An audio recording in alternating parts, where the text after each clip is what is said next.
Hand a smartphone to a Roman senator in the year 50 AD and watch what happens. His fingers freeze over the glass. He turns it over, searching for strings, gears, some visible mechanism explaining the glowing light. There is none. To him, this object breaks every rule he's ever known about how the physical world works. And here's the question that should unsettle you a little. Would he be paralyzed by it? Would he dismiss it as a trick? Or, and this is the possibility that actually matters, would he understand it faster than you'd expect? We like to imagine our ancestors as fundamentally simpler than us. Smaller worlds, smaller minds. But that assumption might be one of the most misleading ideas we carry about history, because the brain inside that Roman senator's skull is biologically identical to yours. So what would actually happen if you dropped a smartphone into the ancient world? The answer says less about the phone than it does about the astonishing and slightly humbling nature of the human mind itself. Let's start with a fact that tends to surprise people. Modern Homo sapiens brains have not meaningfully changed in size or structure in roughly the last 200,000 years. The neural hardware that let people paint the cave walls at Lascaux around 17,000 years ago, or track lunar cycles, or navigate open ocean using only stars and wave patterns, is the same hardware running in your skull right now. Anthropologists sometimes call this the psychic unity of mankind, the idea that raw cognitive capacity has stayed remarkably constant, even as knowledge and technology have exploded around it. That means your Roman senator isn't cognitively behind you. He's just missing centuries of accumulated information you inherited for free. And that distinction changes everything about how this thought experiment plays out. Consider what ancient engineers were already capable of. In 1901, sponge divers off the Greek island of Antikythera discovered a corroded lump of bronze that would later turn out to be one of the most sophisticated machines of the ancient world.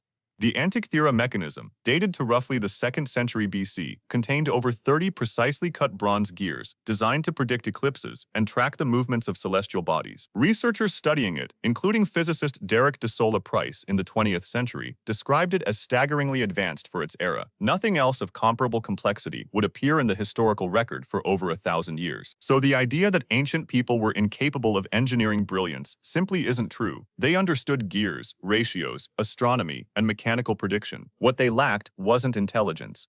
It was infrastructure. Centuries of collective, cumulative discovery that no single lifetime, however brilliant, can shortcut alone. Which brings us to the actual moment your Roman senator picks up the phone. He wouldn't understand electricity, semiconductors, or touchscreens, obviously. But here's the interesting part. He wouldn't need to, at least not immediately, to start forming a mental model of what the object does. Humans are relentless pattern seekers. Give a person an unfamiliar object that responds to touch and produces light and sound, and their brain will start testing it within minutes, poking it, watching cause and effect, forming hypotheses.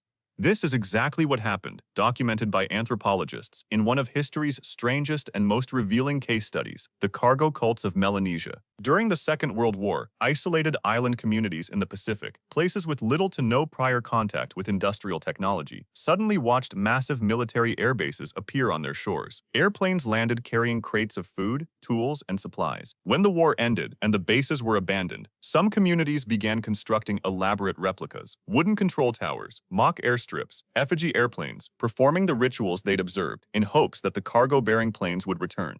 The John Frum movement on the island of Vanuatu, studied extensively by anthropologists including Kirk Huffman and others through the mid to late 20th century, became one of the most documented examples of this phenomenon. It's tempting to read this as a story about naivety. It isn't. It's a story about exactly how fast the human brain tries to reverse engineer an unfamiliar system using the only tools it has: observation, repetition, and pattern matching.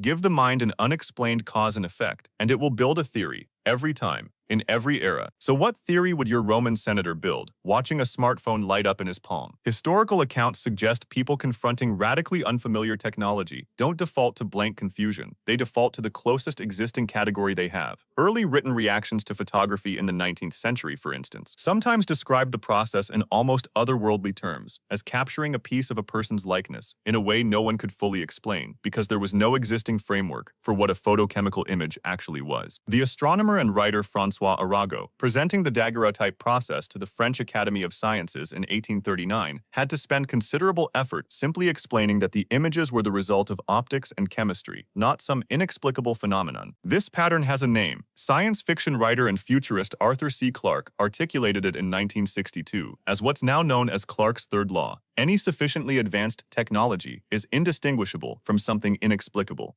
It wasn't a scientific study, it was an observation, but a remarkably accurate one, and it explains exactly what your Roman senator would likely conclude. Not impossible object. Instead, an object of unknown origin, built by hands and minds he simply couldn't picture yet. Duh. But here's where it gets more interesting. What happens after the initial shock wears off? Multiple historical accounts of first contact between technologically distant societies show a strikingly consistent second phase: rapid, practical adaptation.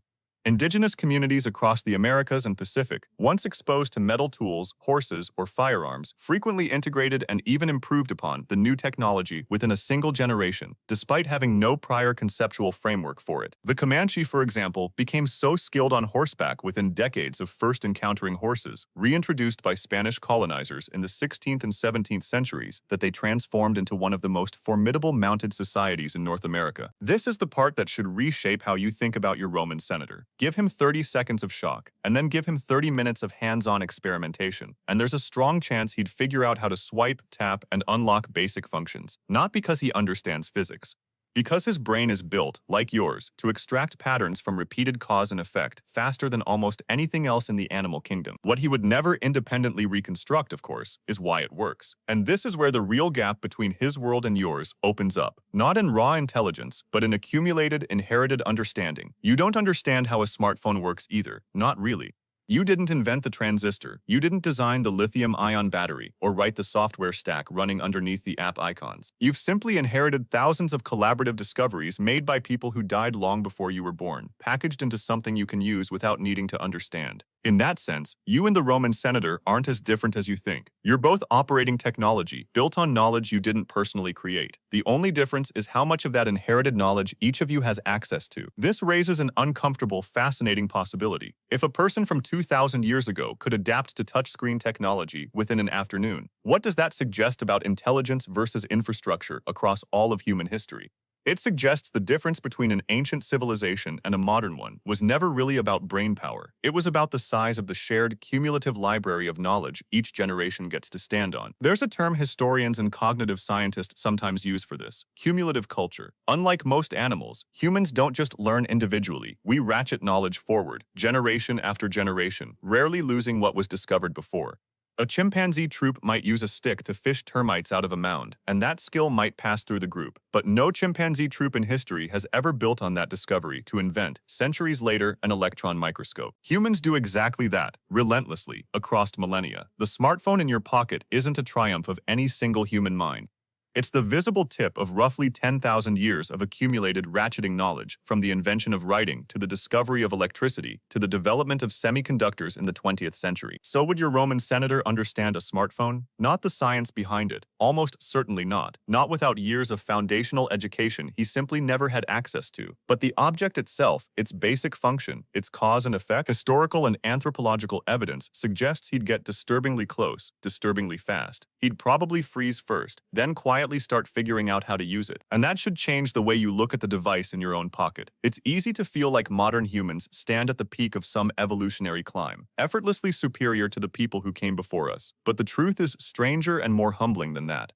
The brain reading these words evolved on the African savanna, shaped by challenges that had nothing to do with touchscreens or Wi-Fi. It didn't get smarter to handle a smartphone. It simply did what it has always done, for 200,000 years, faced with anything new and unexplained. It looked for the pattern, it looked for the story, and eventually, it just started pressing buttons to see what would happen. Maybe the real difference between you and every human who came before you isn't intelligence at all. Maybe it's just timing, being born on the receiving end of an inheritance so vast, so quietly accumulated, that you've stopped noticing you're holding a marvel every time you check the time.